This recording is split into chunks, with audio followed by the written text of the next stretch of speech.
रहीम अस्सलाम वालेकुम दोस्तों, तुम देखते पे हो लुडन पंजाब टीवी ते मैं तुम्हारा मेजबान मोहम्मद अहमद। सब तो पहले अपने चैनल लुडन पंजाब को करना है सब्सक्राइब और बेल आइकन करना है प्रेस, ताकि मेरी आने वाली अच्छी और बेहतरीन वीडियो जनाब मेरे वीर वेखन। सब तो पहले जनाब जेडे मेरे वीर भरा जेडे शौक करते हैं नीली का, जनाब वीरां वास्ते प्योर नीली दी ब्रांड पंज कल्याण माशाअल्लाह झोटी मूरतां दी भी मूरत है माशाअल्लाह। मां मौके ते मौजूद खलोती है। मां भी इस टाइम जो मेरा वीर आके बंदे कहते ने गलत बयानियां करते हैं यूट्यूब ते, फलानी मां बनाती फलानी मां बनाती। मेरे वीर पंजाब की जी नुक्कड़ तो मर्जी टुर पैन जनाब आके तसल्ली नाल वेखन। मौके ते मां भी खलोती है और मौके ते दोवें जनाब मावां दोवां दियां खलोतियां ने। तसल्लियां कराने लैना देना बख्तां दे नसीबां की गल होंदी है, सौदा नसीबां नाल। लेकिन तुहाडा वीर तुहाडे वास्ते मेहनत करके सुथरी चीज़ लैके आंदा है। मेरे वीरा वेखनी माशाअल्लाह पहले नंबर ते झोटी विखाने आ पंज कल्याण जिहड़ी माशाअल्लाह शकीनी दी भी माशाअल्लाह इंतहा है और झोटी ते खूबसूरती दी भी इंतहा है। और एक झोटी हालतर जनाब नहीं बोली, ऐ नहीं हुई हालतर। ऐ झोटी नूं जनाब 5 दिहाड़े गुजर गए ने, नवीं हुई है। ऐ माशाअल्लाह वेखना है मेरे वीरा ने सज्जे पासों जनाब चीर लैंदा पिया। ऐ वेखना माशाअल्लाह सज्जे पासों चीर लैंदा पिया। सफैद चिट्टियां अखां माशाअल्लाह बल्बा तरह जगदियां पियां ने। मुट्ठी दे विच जनाब सिंग लुक जाणगे, इस तरीके दे सिंग ने। अरक अरक जिड्डे माशाअल्लाह कन्न ने मेरे वीरां दे सामने। गर्दन मेरे वीरां ने वेखनी है, गर्दन दी भी लाम वेखनी है। और माशाअल्लाह चारे पैर पिछले ज़्यादा धोते हुए ने, अगलियां नूं जनाब निशान ने। पंज कल्याण झोटी माशाअल्लाह वीरां दे सामने है। जिवें इधर निशान है अगले दा, उस तरीके जनाब इहदा निशान है। पंज कल्याण झोटी माशाअल्लाह वीरां दे सामने। पूछ धागे रंगी, हड्डी एक, पुट्ठा खुड्डा सोहना माशाअल्लाह। खुच बड़ी प्यारी जनाब, खुच विच ठप्पी हुई वीरां दे सामने आ। मोढे वेखने ने मेरे वीरां ने, धुनी कोड़ी कोई नहीं। झोटी दा टोरा फेरा बिल्कुल सोहना सुथरा माशाअल्लाह। शकीनी वाली झोटी माशाअल्लाह।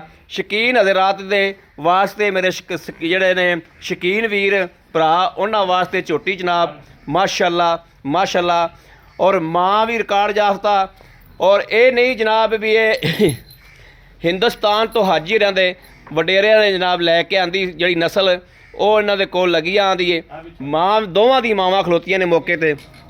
झोटी माशाअल्लाह बड़ी माशाअल्लाह खूबसूरत है। दूसरे नंबर ते जनाब यह झोटी आ गई मेरे वीरां दे सामने माशाअल्लाह। इनू छड्डी मड़ा जा ए वेखना माशाअल्लाह। मत्थे ते फुल्ली चिट्टी है जनाब और अखा शाह कालियां ने। सिंग माशाअल्लाह चूरकुंडा सिंग बड़ा खूबसूरत बड़ा सोहना माशाअल्लाह। और टोरा फेरा मेरे वीरा वेखना है बरीक चमड़ी दे विच, ये नहीं मोटा जनाब चम चढ़िया होवे, बरीक चमड़ी च सुथरा जानवर माशाअल्लाह। गुल लेंदा भी वेख विखा देने वीरां नूं माशाअल्लाह। थाणा दी लोकेशन बड़ी सुथरी निकलनी है। ये जनाब वो परले पासे मझ खलोती है, उनकी धी है। यह वेखना माशाअल्लाह, यह वेखना माशाअल्लाह। बहुत सोहनियां झोटियां ने, दोवें जनाब हाजी साहब दे घर दियां ने। जिहड़ी यह मझ खलोती है जनाब इहदी जिहड़ी पंज कल्याण झोटी है वो है इस झोटी दी। इस झोटी दी पंज कल्याण झोटी है।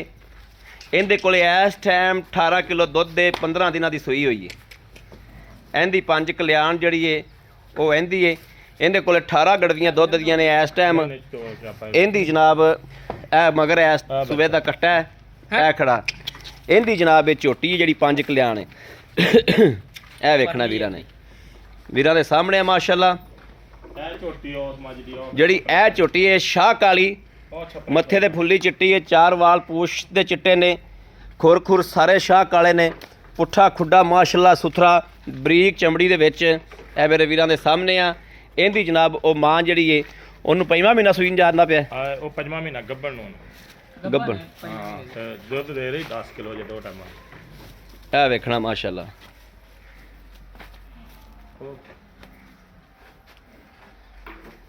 हाँ आंदा बच्चा तुसीं आज साहब भुल तां नहीं गया जिहड़ी झोटी वो ओंदी होवे ते वो ओंदी होवे। नहीं बस एक कुदरती झोटे ते फर्क चला गया क्योंकि ਉਹਦਾ ਝੋਟੀ ਸਾਰੀ ਉਹ ਉਹਨਾਂ ਰੰਗੀ ਤੇ ਆ ਵੇਖੀ ਨਾ ਆਕੜਾ ਕੱਟਾ ਹਾਂ ਇਹ ਉਹਦੇ ਤੇ ਗਿਆ ਚਲਾ ਹਾਂ ਮਾਰ ਗਿਆ ਕੈਮਰਾ ਮਾਰ ਕੇ ਉਹੀ ਨਾ ਮੈਨੂੰ ਤਾਂ ਕੱਟਾ ਹੁੰਦਾ ਭਰਾ ਲੱਗਦਾ ਹੈ। ਬਸ ਇਹ ਅੱਲਾ ਦੀਆਂ ਮਰਜ਼ੀਆਂ ਨਹੀਂ ਉਹਨੇ ਖੁਰ ਚਿੱਟੇ ਹੋ ਵੇਖੋ ਵਾਹ ਇਸੇ ਤੇ ਇਹ ਮੇਰੇ ਵੀਰਾ ਮਾਸ਼ਾਅੱਲਾ ਗੌਰ ਕਰ ਲੈਣਾ, ਸੋਹਣੀਆਂ ਤੇ ਸੁਥਰੀਆਂ ਝੋਟੀਆਂ ਨੇ, ਖੂਬਸੂਰਤੀ ਮਾਸ਼ਾਅੱਲਾ ਬੜੀ ਝੋਟੀਆਂ ਕੋਲੇ। ਬਾਕੀ ਲੈਣਾ ਦੇਣਾ ਬਖਤਾਂ ਦੀ ਤੇ ਨਸੀਬਾਂ ਦੀ ਗੱਲ ਏ। ਮਾਸ਼ਾਅੱਲਾ ਸੋਹਣੀਆਂ ਦੇ ਸੁਥਰੀਆਂ ਜਿੱਦਣ ਨਿਤਰੀਆਂ ਅੱਲਾ ਦੇ ਫਜ਼ਲ ਨਾਲ ਇਨਸ਼ਾਅੱਲਾ ਫਾਰਮ ਤੇ ਖਲੋਤੀਆਂ, ਫਾਰਮ ਦੀ ਜਾਨ ਬਣਨਗੀਆਂ। ਕੀ ਬਾਤ ਹੈ, ਜੇ ਨਿਤਰੀਆਂ ਅੱਲਾ ਹਾਂ। ਉਹ ਕੁੱਚਾ ਦੋਵਾਂ ਤੇ ਅਗਲੇ ਦੇ ਉਵੇਂ ਹੀ ਆ। ਚੱਲ ਬਸ ਠੀਕ ਹੈ ਯਾਰ।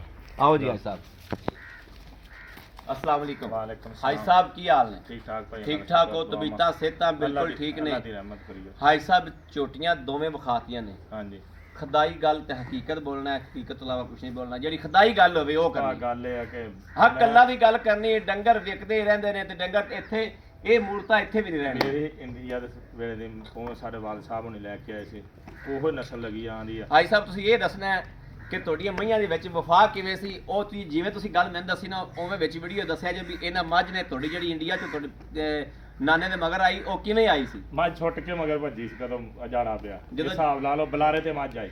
ਜਾੜਾ ਜਦੋਂ ਪਿਆ ਉਦੋਂ ਹਾਂਜੀ। ਛੁੱਟ ਕੇ ਮਗਰ ਆ ਗਈ ਸਾਡਾ ਸੀ। ਦਾਦਾ ਕਹਿੰਦਾ ਬਲਾਰੇ ਤੇ ਮੱਝ ਆਈ ਸੀ ਰਾਤ ਦਾ ਟਾਈਮ ਸੀ। ਰਾਤ ਦਾ ਟਾਈਮ ਸੀ। ਹਾਂਜੀ ਫਿਰ ਕਹਿੰਦੇ ਤਿੰਨ ਚਾਰ ਕੋਹ ਕਹਿੰਦੇ ਹੁੰਦੇ ਸੀ ਬੰਦ ਕੀਤਾ। ਅੱਛਾ। ਪਤਾ ਲੱਗਿਆ ਫਿਰ ਅਸੀਂ ਮੱਝਾਂ ਦੇ ਨਾਲ ਮਾਜਰ ਲਾਈ। ਮੱਝਾਂ ਦੇ ਨਾਲ ਮੱਝ ਹਾਂ ਨਾਲ ਹੋਰ ਵੀ ਲੋਕਾਂ ਦੀਆਂ ਮੱਝਾਂ ਸੀ ਨਾਲ। ਠੀਕ ਹੋ ਗਿਆ। ਸਾਡੇ ਮਾਲ ਦੇ ਵਿੱਚੋਂ ਕਹਿੰਦੇ ਸੀ 25 30 ਡੰਗਰ ਸੀ, ਇੱਕੋ ਮੱਝ ਆਈ। ਇੱਕੋ 25 ਡੰਗਰਾਂ ਦੇ ਵਿੱਚੋਂ ਇੱਕ ਇੱਕੋ ਮੱਝ ਆਈ ਮੱਝ ਮਗਰ। ਆਈ, ਹਾਂਜੀ। ਇੱਕਾ ਮੱਝ ਆਈ ਮਗਰ। ਹਾਂ ਉਹ ਨਸਲ ਲੱਗੀ ਆਂਦੀ ਅੱਲਾ ਉਹ ਨਸਲ ਹੀ ਲੱਗੀ ਆਂਦੀ। ਆ ਫਿਰ ਕਦੋਂ ਮੈਂ ਰਖਵਾ ਲਿਆ ਉਦੋਂ ਵੇਚੀਆਂ ਸੀ 5-6 ਮੱਝਾਂ। ਠੀਕ ਹੋ ਗਿਆ। ਹੁਣ ਵੀ ਕੁਛ ਹੈ ਕੋਈ ਆਹ ਅੱਧਾ? ਬਸ ਮਜਬੂਰੀ ਨੂੰ ਵੇਚਣ ਲੱਗੇ, ਨਹੀਂ ਤਾਂ ਕਿਉਂ ਨੂੰ ਇਹ ਜੇ ਝੋਟੀਆਂ ਇਹ ਗੱਬਣ ਵੀ ਹੋਈ ਆ 5 ਦਿਨਾਂ ਦੀ, ਅਗਾਂਹ ਅਗਲੇ ਦਿਨ ਨਸੀਬ। ਬੱਲੀ ਕਿਹੜੀ ਜਿਹੜੀ ਬੱਲੀ ਹੈ, 5 ਕਲੈਣੀ ਜਿਹੜੀ 5 ਕਲਿਆਣੀ ਹਾਂ, ਇਹ ਹੋਈ ਨੀ ਗੀ। ਕਿੰਨੇ ਦਿਨਾਂ ਦੀ ਨਵੀਂ ਹੋਈ? 25-26 ਦਿਨ ਹੋ ਗਏ। 25 ਔਰ ਡਾਕਟਰ ਦੇ ਆਖਣ ਤੋਂ ਮੈਂ ਗੱਲ ਵੀ ਕਰਾ ਦੂੰਗਾ ਔਰ ਮੈਂ ਲਿਖਾਣਾ ਵੀ ਨਾ ਤਰੀਕ ਉਹਦੇ ਕੋਲ। Doctor copy. ਟਾਈਮ ਲਿਖ ਦੇ ਗਿਆ? ਲਿਖ ਕੇ ਦੇ ਗਿਆ। ਉਹ ਮੈਂ ਆਪਾਂ ਵੀਰਾਂ ਨੂੰ ਲਿਖਾਉਣਾ, ਦੇ ਸਕਨੇ? ਦੇ ਸਕਨੇ। ਟੀਕਾ ਰਖਾਇਆ? ਟੀਕਾ ਰਖਾ ਠੀਕ ਹੋ ਗਿਆ। ਤੇ ਇਹ ਹਾਲ ਤੱਕ ਬੋਲੀ ਨਹੀਂ? ਇਹ ਨਹੀਂ ਬੋਲੀ ਇਹ ਹਾਲ ਤੱਕ ਬੋਲੀ ਨਹੀਂ। ਇਹ ਵੇਲੀ ਇਹ ਵੇਲੀ ਇੱਕ ਵੇਲੀ, ਇੱਕ ਨੂੰ 25 ਦਿਹਾੜੇ ਹੋ ਗਏ ਨੇ ਜਨਾਬ। ਹਾਈ ਸਾਹਿਬ ਮਕੂਲ ਜਾਂ ਰੇਟ ਗੱਲਾਂ ਕਰੋ। ਕਰਨ ਨੂੰ ਨਾ ਕਿੰਨੀਆਂ ਮਰਜ਼ੀ ਬੰਦਾ ਕਿਤੇ ਘਰ 18 ਲੀਟਰ ਕਿਹੜਾ ਨਾ ਮੇਰੀ ਝੋਟੀ ਇਹ ਦੂਸਰੇ ਸੂਏ, ਪਹਿਲੇ ਸੂਏ ਦੀ ਹੈ ਦੂਸਰੇ ਸੂਏ ਦੀ ਤੇ 18 ਲੀਟਰ ਇਹ ਨਹੀਂ ਕਿ ਗੱਲ ਨਾ ਠੰਡਾ ਦੁੱਧ ਚਵਾਉਂਗਾ। ਆ ਜਿਹੜੀ ਹਾਂ। ਇਹ 5 ਕਲਿਆਣ ਅਗਲੇ ਦੀ ਦਿਨ ਮਾਂ ਧਿਆਣੇ ਆਏ ਖਲੋਤੀ ਹੈ, ਧਿਆਣੇ ਆਏ ਦਰਿਆ ਦੇ 6 ਲੱਖ ਰੁਪਇਆ ਸਿਰ ਦੇ ਬਗੈਰ ਮੁੱਲ ਤੋਂ। ਮੈਂ ਕਿਹਾ ਵੀਰੇ ਨਹੀਂ ਵੇਚਣੀ, ਨਹੀਂ ਵਿਕਾਊ ਨਹੀਂ। ਯਾਨੀ ਕਿ 6 ਲੱਖ ਰੁਪਏ ਤੁਹਾਨੂੰ ਲੱਗਦਾ ਰਿਹਾ ਹਾਂ, ਨਹੀਂ ਜੀ। ਇਹਨਾਂ ਦੀ ਮਾਂ ਦਾ। ਇਹਨਾਂ ਦੀ ਮਾਂ 18 ਲੀਟਰ ਇਸ ਟਾਈਮ ਦੇ ਰਹੀ। ਹਾਂਜੀ। ਕਿੰਨੇ ਦਿਨ ਹੋ ਗਏ ਸੂਈ ਨੂੰ? ਤਕਰੀਬਨ ਅਜੇ 15 ਕੁ ਦਿਨ ਹੋਏ। 15 ਦਿਨ ਹੋ ਗਏ। ਬੜੀ ਗੱਲ ਹੈ ਐਸਾ, ਮਾਸ਼ਾਅੱਲਾ। ਅੱਲਾ ਨਸੀਬ ਚ ਕਰੇ, ਅੱਲਾ ਤੇਰੇ ਨਸੀਬ ਚ ਕਰੇ, ਅੱਲਾ ਪਾਕ ਲੈਣੀਆਂ ਕਰੇ। ਅੱਛਾ ਹਾਈ ਸਾਹਿਬ ਹੁਣ ਮਕੂਲ ਜਿਹਨਾਂ ਦਾ ਰੇਟ ਦੱਸੋ ਵੀ ਇਹ ਜਿਹੜੀ 5 ਕਲਿਆਣੀ ਦਾ ਕਿੰਨੇ ਨੇ? ਇਹਦਾ 2,35,000। 2,35,000। ਹਾਂਜੀ ਇਹਦਾ 2,10,000। ਇਹਦਾ 2,10,000। ਹਾਂਜੀ 2,10,000 ਤੇ 2,35,000 ਇਹ ਬਣ ਗਿਆ ਜਨਾਬ 4,45,000 ਜੀ। ਕੋਈ ਜੋੜਾ ਚੱਕੇ ਤੇ ਕੋਈ ਪਿਆਰ ਮੁਹੱਬਤ। ਕੋਈ 1,000-2 ਦਾ ਕਰ ਨਹੀਂ ਤਾਂ ਮੈਂ ਕੀ ਹੈ ਬਹੁਤ ਹੀ ਮੁਸ਼ਕਲ ਨਾਲ ਝੋਲੀਆਂ ਵੇਚਣ ਲੱਗਾ, ਨਹੀਂ ਤਾਂ ਕਦੋਂ ਵੇਚਦਾ ਸੀ। ਕੋਈ ਹੋ ਜਾਏਗੀ। ਹੋ ਜਾਏਗੀ। ਇਹ ਜਨਾਬ ਜਿਹੜੇ ਮੇਰੇ ਵੀਰ ਸ਼ਕੀਨ ਨੇ ਉਹਨਾਂ ਵਾਸਤੇ ਨੇ। ਅੱਲਾ ਦੇ ਆਮ ਫਜ਼ਲ ਬੰਦਾ ਨਹੀਂ ਇਹਨੂੰ ਨਾਲ ਲੈ ਸਕਦਾ। ਅੱਲਾ ਦੇ ਹੁਕਮ ਨਾਲ ਝੋਟੀਆਂ ਜਿੱਦਨ ਜਿਹੜਾ ਬੰਦਾ ਇਨਸ਼ਾਅੱਲਾ ਪਰਖ ਰੱਖਦਾ ਉਹ ਹੀ ਲਏਗਾ। ਘਰੇ ਜਾਣਗੀਆਂ, ਜਦੋਂ ਤੋਂ ਦੀ ਜ਼ਿੰਦ ਬਣਨਗੀਆਂ, ਅੱਲਾ ਦੇ ਫਜ਼ਲ ਨਾਲ ਮੇਰੇ ਵੀਰ ਯਾਦ ਕਰਨਗੇ ਇਨਸ਼ਾਅੱਲਾ। ਮੇਰੇ ਕਿਸੇ ਵੀਰ ਨੂੰ, ਭਰਾ ਨੂੰ, ਦੋਸਤ ਨੂੰ ਪਸੰਦ ਹੋਵਣ, ਰਾਬਤਾ ਕਰੇ 0307 00 15 881 0307 00 15 881। ਇਸ ਨੰਬਰ ਤੇ WhatsApp ਲੈ ਜਾਓ ਮੌਜੂਦ ਯਾਰਾਂ ਹੈ ਨੂੰ। ਔਰ 24 ਘੰਟੇ ਜਨਾਬ ਇਹ ਨੰਬਰ ਆਨਲਾਈਨ ਹੁੰਦਾ ਹੈ, ਮੇਰੇ ਵੀਰ ਰਾਬਤਾ ਕਰ ਸਕਦੇ ਨੇ। ਬਾਕੀ ਉਮੀਦ ਕਰਾਂਗੇ ਸਾਡੀ ਅੱਜ ਵਾਲੀ ਵੀਡੀਓ ਮੇਰੇ ਵੀਰਾਂ ਨੂੰ ਪਸੰਦ ਜ਼ਰੂਰ ਆਈ ਹੋਵੇਗੀ। ਪਸੰਦ ਆਵੇ ਕਮੈਂਟ, ਲਾਈਕ, ਸ਼ੇਅਰ ਆਪਣੇ ਵੀਰ ਨੂੰ ਜ਼ਰੂਰ ਕਰਦਾ ਰਹਿਣਾ ਤਾਂ ਕਿ ਤੁਹਾਡਾ ਵੀਰ ਤੁਹਾਡੇ ਵਾਸਤੇ ਬਾਹਰ ਫਿਰ ਕੇ ਅੱਛੇ ਤੋਂ ਅੱਛਾ ਜਾਨਵਰ ਲੈ ਕੇ ਹਾਜ਼ਰ ਹੁੰਦਾ ਰਹੇ। ਬਾਕੀ ਇਸ ਵੀਡੀਓ ਤੋਂ ਆਪਣੇ ਵੀਰ ਨੂੰ ਦੇਣੀ ਇਜਾਜ਼ਤ। ਅੱਲਾ ਨਿਗਹਿਬਾਨ। ਪਾਕਿਸਤਾਨ ਜ਼ਿੰਦਾਬਾਦ।